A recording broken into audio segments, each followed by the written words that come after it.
गुरु प्यारे साध संगत जी, राधा स्वामी जी।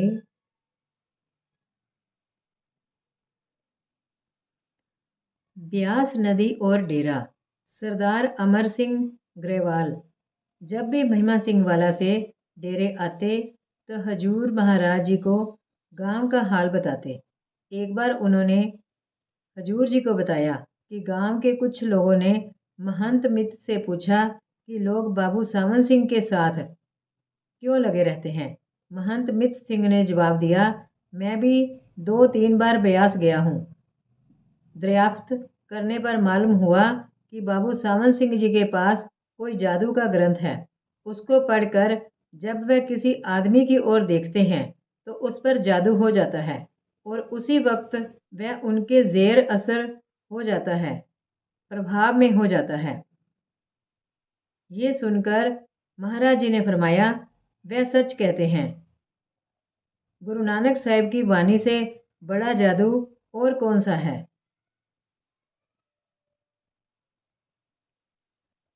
फिर सरदार अमर सिंह जी ने बताया कि इन्हीं लोगों में चर्चा के दौरान एक शख्स ने कहा, इन्होंने ब्यास नदी के किनारे डेरा बनाया है। उस वक्त राधा स्वामियों को देखेंगे जब दरिया आएगा और सब कुछ बहाकर ले जाएगा।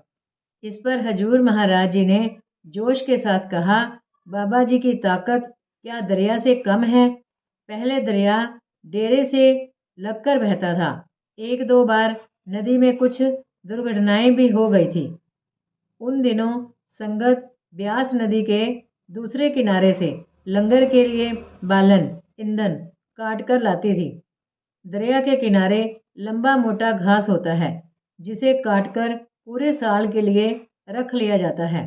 संगत सुबह नावों में दरिया पार करके दूसरे किनारे पर जाती और घास काटकर नावों में भरकर शाम को लाती थी। हजूर जी खुद खड़े रहकर ये सेवा करवाते थे।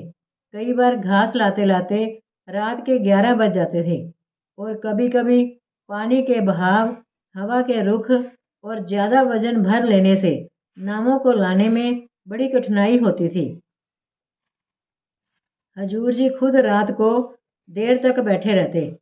एक बार इसी तरह बहुत देर हो गई। एक सेवादार ने अर्ज की, हजूर जी दरिया में पानी का जोर था, किश्ती लाने में बहुत देर लग गई। दरिया की वजह से बहुत परेशानी होती है। इस पर हजूर जी ने फरमाया, चलो कोई बात नहीं, अगर बाबा जी की मौज हुई तो दरिया हट जाएगा और बरेती इस तरफ हो जाएगी। इसके बाद दरिया का रुख धीरे धीरे बदल गया और दरिया डेरे से हटकर करीब 2 मील दूर चला गया।